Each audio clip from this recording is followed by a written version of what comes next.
Então, a gente vai continuar vendo as questões de gerenciamento de dados em pesquisa. Essa aula também é fornecida para a Universidade Federal lá na PPG Mix. Então, o que a gente vai ver hoje, né, todo esse processo de tabulação dos dados, como que a gente elabora uma CRF e como que a gente faz a extração e preparação desses dados para análise. Então, a gente decorreu por todo esse processo aqui em cima e agora a gente está chegando na etapa final. Então, como que tudo isso funciona? Pensem que essa é a planilha que a gente pega quando a gente exporta os dados, né? Na verdade, ela não vem muito bem assim, é que ela já passou por alguns quesitos de manipulação do dado no bom sentido, obviamente. Então, aqui dentro, o que a gente tem? Que sempre a primeira linha do Excel sempre vai ser o nome das variáveis. Então, sempre aqui nas coluninhas vão ter o ID, o grupo, início do sintoma, internação na UTI, cardiopatia. Então, todos esses processos são as variáveis que a gente analisa dentro do banco. Os dados têm que estar representados em uma única variável, ou seja, cada coluna representa unicamente o dado. Eu não posso ter cardiopatia barra hipertensão numa mesma coluna, ou seja, isso implica que os dados não vão ser analisados corretamente. Então, pensem aqui que ao invés de ser 1, aqui seria 1 barrinha 1, de 1 de cardiopatia e 1 de hipertensão. Então, isso não daria certo. Então, a gente precisa que cada coluna represente unicamente aquela variável. Cada linha contém todos os dados de cada paciente, tá? Então, de cada caso. Então, pensem que aqui seria eu, então, o Marcelo, o paciente Marcelo, eu tenho todo o meu retrospecto, todas as variáveis nessa linha. Eu não posso ter um pouquinho aqui, um outro pouquinho aqui, tá? Então, eu sempre tenho que ter que a linha inteira vai representar a história inteira do paciente, ok? Claro, a gente nunca consegue tirar a primeira linha ali e esperar ela como zero. Como assim, doutor? Porque sempre o número 1 não é um doente, né? Não é um doente. É sempre o número de doente menos 1. Exatamente. A Excel nunca imaginou que seria uma besteira fazer aquilo ali, a linha zero? Existe a maneira como a gente transforma isso como formatação de tabela, doutor. Aqui é uma exportação dos dados. Quando os dados vêm assim, quando a gente coloca ela como formatar tabela, ela já não conta a primeira linha. Aí é uma... A primeira linha vira uma linha só para variáveis. Por isso que por isso que quando a gente coloca a formatação de tabela, aparece um ícone para a gente dizendo assim, a sua tabela tem cabeçalhos ou não. E aí a gente acaba colocando que tem, porque dela acaba parando de contar a primeira linha do Excel. Ok?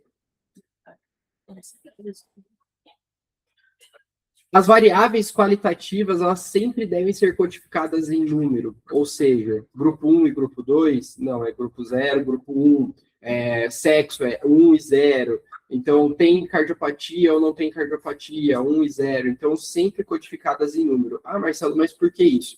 A gente tem que pensar que os sistemas de informação, né, os sistemas de computação e tudo mais, eles são sistemas binários. Então, isso facilita o processamento dos dados e tudo mais. Então, quando a gente coloca isso dentro de um software, ajuda muito no processo da gente conseguir fazer as análises estatísticas, por exemplo. Pense num grande volume de dados, como a gente tem hoje dentro do CPET, 30 mil doentes com 1.000 e poucas colunas. Se eu colocar cada um com os seus nomezinhos específicos, tem, não tem, gênero Y, Z e tudo mais, isso acaba embaralhando muito. Então, a gente acaba usando numérico, que daí facilita muito mais o processamento dos dados. As casas decimais são vírgulas e não ponto. E aqui é um adendo que eu sempre faço, né? Aqui a gente está acostumado com o sistema em português, mas se o meu sistema estiver no inglês americano, sempre o decimal vai ser ponto e não vírgula, ok? Porque existe uma padronização internacional de como a gente transforma a planilha, que se chama um texto chamado CSV, que é um separador de vírgulas. Ou seja, se eu colocar esse arquivo num CSV, por exemplo, isso daqui é transformado em 2 colunas, e não em apenas uma, porque o separador aqui é uma vírgula, então ele vai entender que o peso é 80 e ele vai criar uma nova coluna com zeros aqui do lado.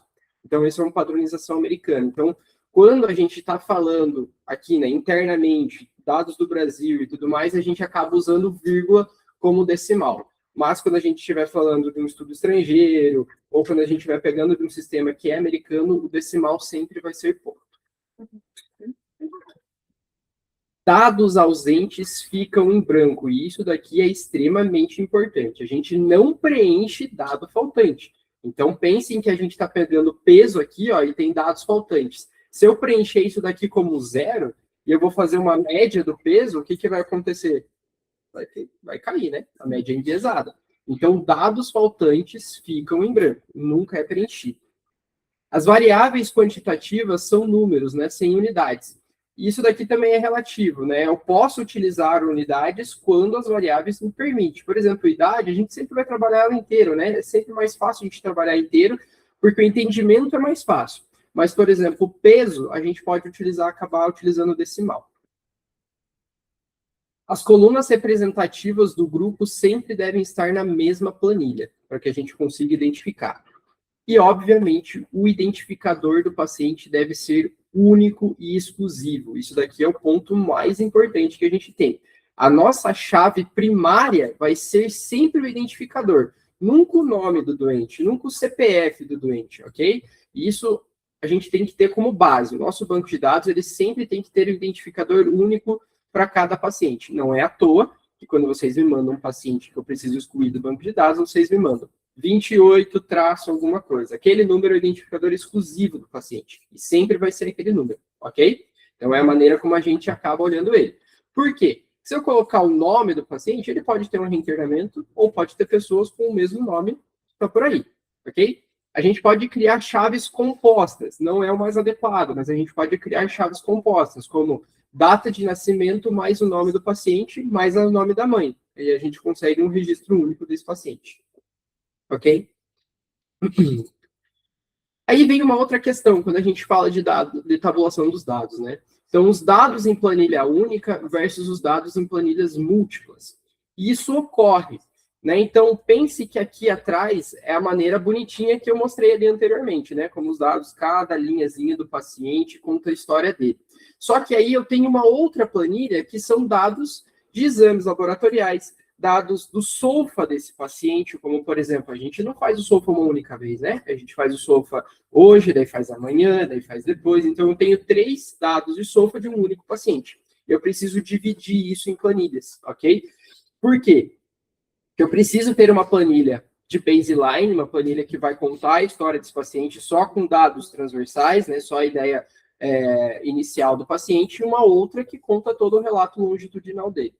E vejam como o ID aqui é extremamente importante, que é como eu faço o cruzamento dos dados. É assim que eu vou saber que a Ellen, por exemplo, tem uma avaliação no dia 29, no dia 19 e no dia 5.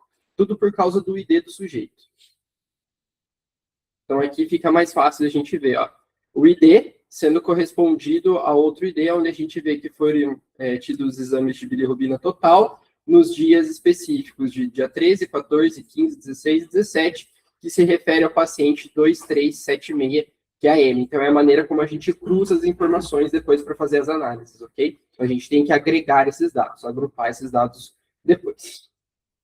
Beleza. Tendo em vista, então, todo esse início de tabulação de dados, uma parte meio inicial do Excel ali que a gente tem que ter, agora a gente tem que saber como elabora a CRF para que esses dados saiam bonitinhos, né? Organizadinhos. Então, o que a gente vai ver agora? Ideias de como a gente monta isso, né? Então, planejamento, definição de como esses dados são coletados, a organização das informações, definição das variáveis, nomenclatura, que é um ponto importante, como a gente lida com dados faltantes e o famoso codebook. Então, planejamento. O planejamento já começa desde, então, da ideia da última aula que a gente teve, né? Então, aqui a gente tem o propósito, é sempre capturar todas as informações necessárias ao protocolo de pesquisa.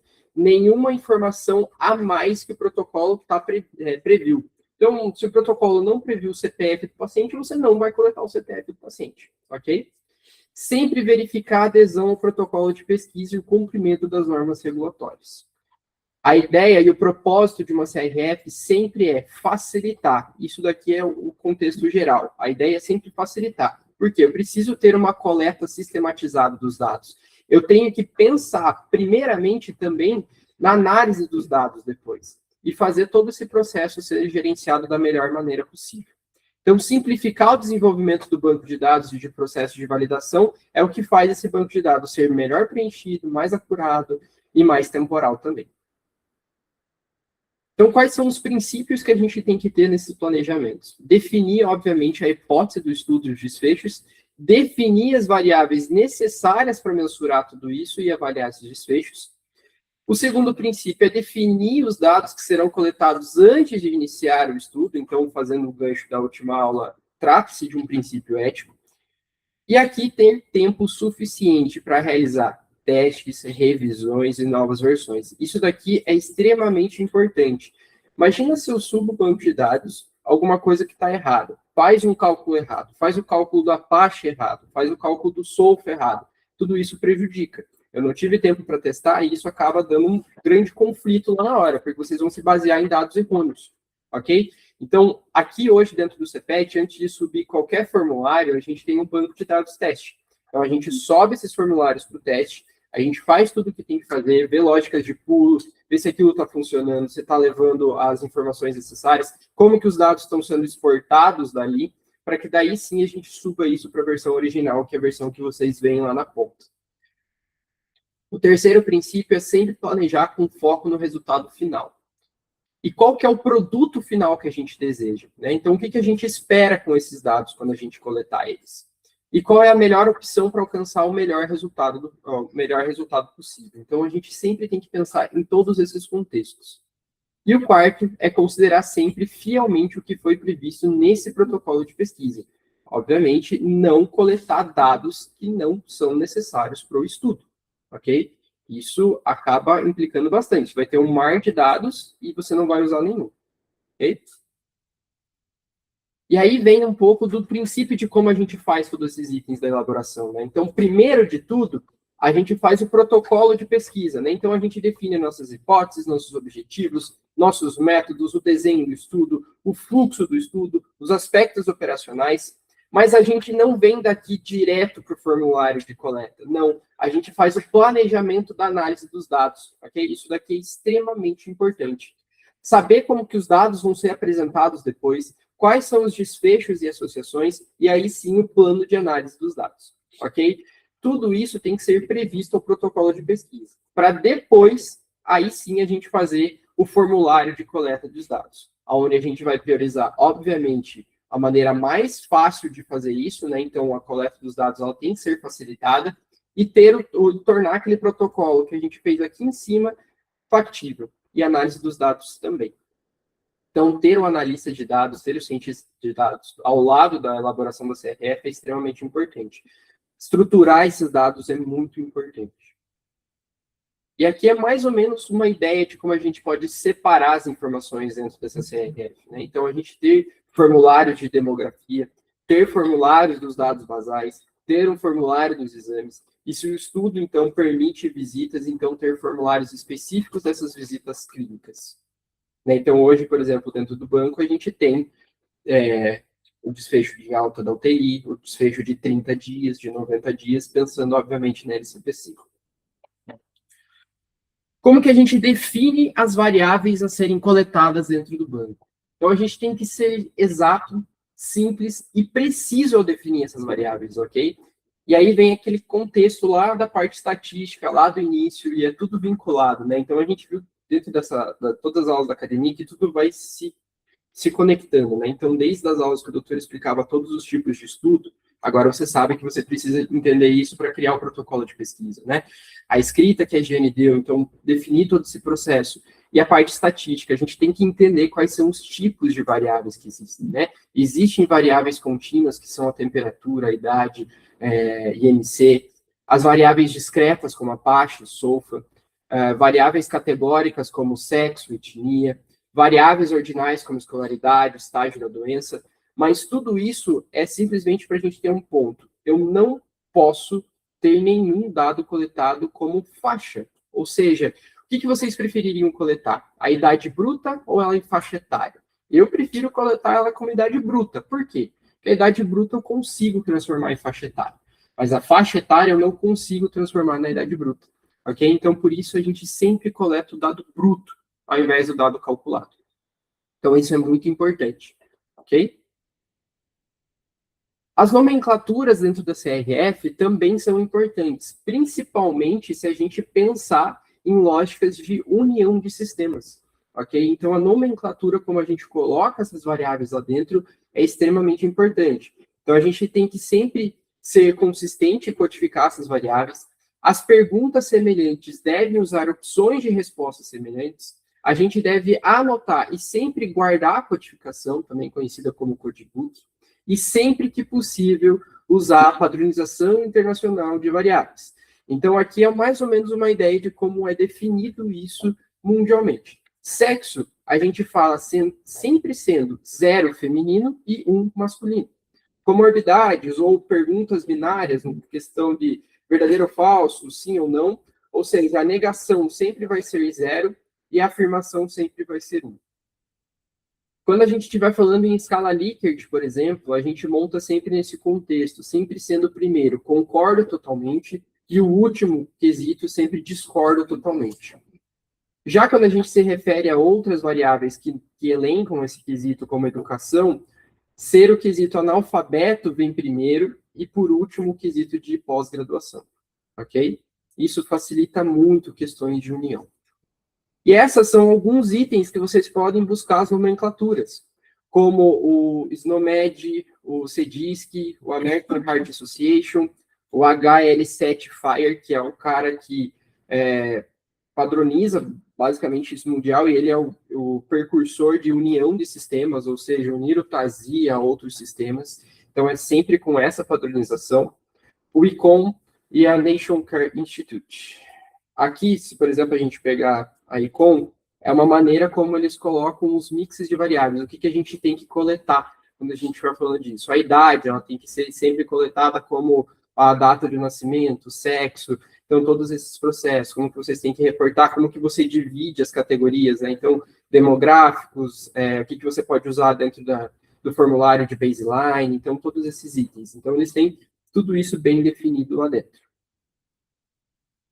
Mas nem tudo é ouro, né? Então, a gente também tem que lidar com ideias de dados faltantes. Como a gente tinha visto antes, a gente não pode botar dados faltantes como 0, ok? Dados faltantes são dados faltantes.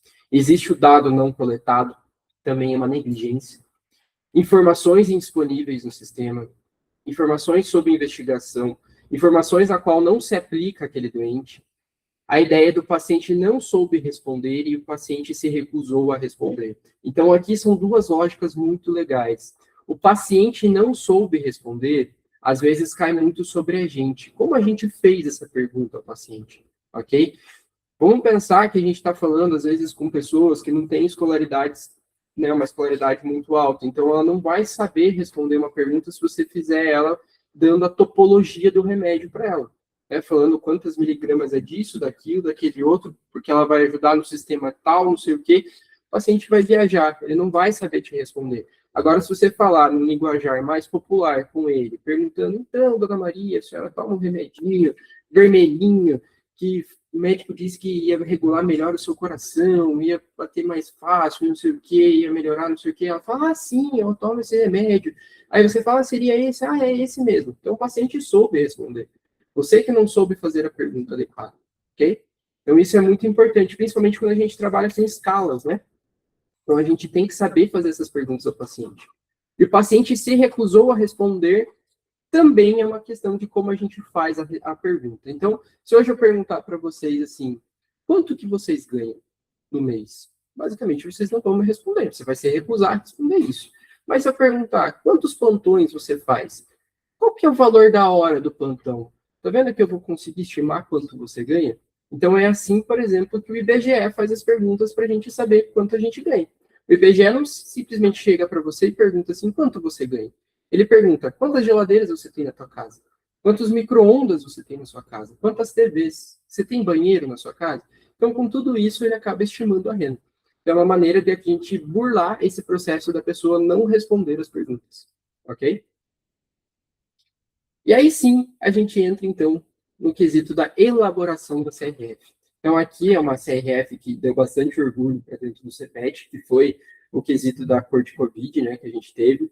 acho que 1.090 pacientes aqui coletados, aonde a gente teve todos esses itens, né, então, divididos eles em critérios de inclusão, fatores epidemiológicos, demográficos, comorbidades, divididos por um período de dias que eram avaliados esses doentes.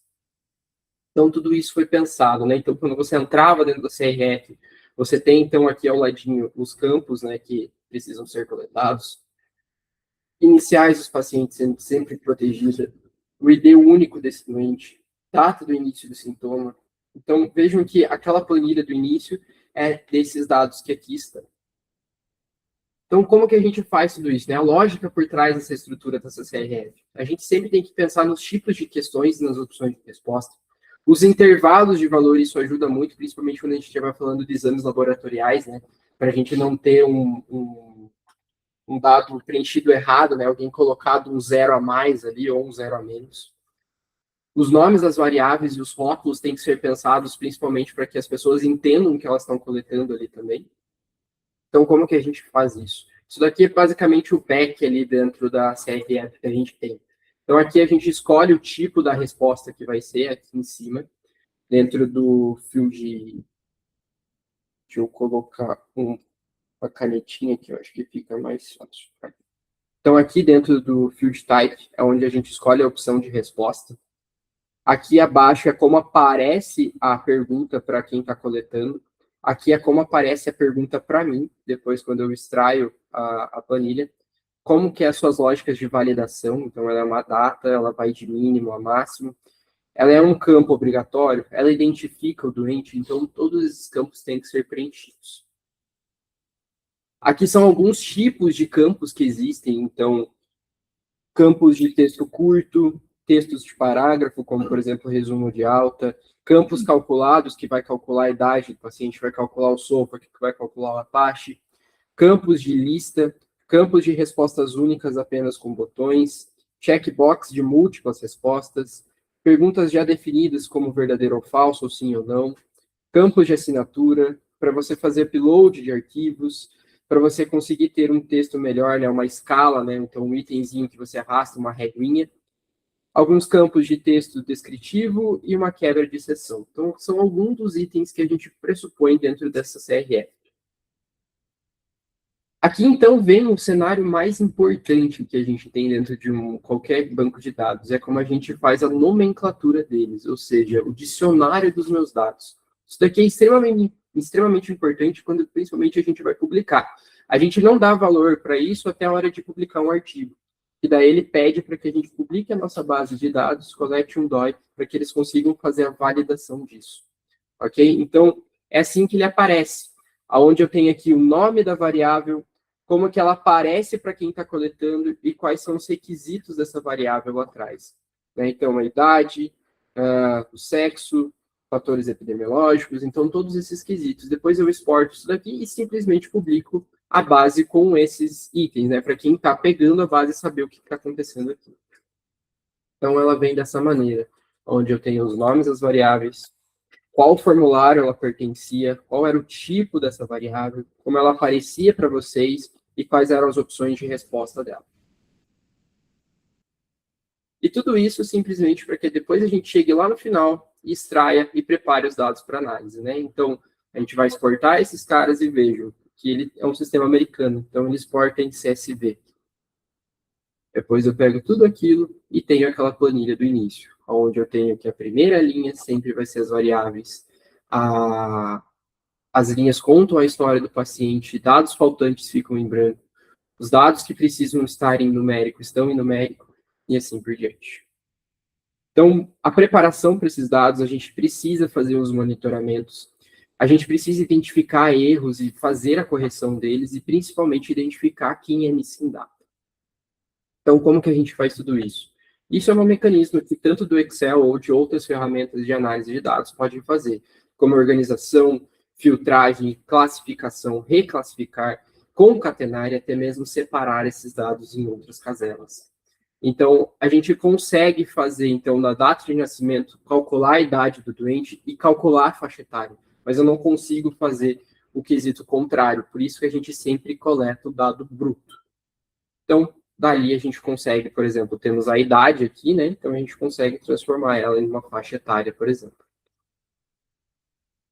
Unir os dados de planilhas diferentes, então lembra que eu falei, né? Então numa planilha a gente tem o SOFA, na outra a gente tem os dados transversais do doente, então a gente consegue fazer tudo isso através desse quesito de registro e trazer a união dos dados. Tudo isso para que a gente tenha, então, algumas mensagens para casa. Um banco de dados é uma ou mais planilhas. As linhas contam as histórias dos participantes, as colunas das variáveis. Incluir sempre o dicionário de variáveis e as faixas de valores. O ID é sempre único, isso sempre vai aumentar a confidencialidade. A alimentação das planilhas sempre é por transcrição ou captura eletrônica. O monitoramento da entrada desses dados e relatar sempre os processos de coleta.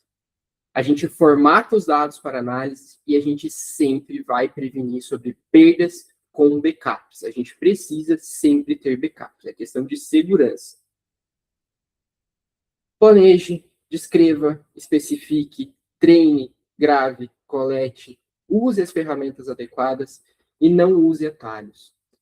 A gente sempre tem que se antecipar, a gente tem que sempre criar procedimentos operacionais, a gente sempre tem que estabelecer uma supervisão apropriada, a gente sempre tem que preservar os dados, a gente sempre tem que mostrar o trabalho que a gente construiu, a gente sempre tem que armazenar cópias de segurança, principalmente, e sempre se assegurar que os dados e metadados estejam armazenados em arquivos institucionais e não em memórias individuais. É isso.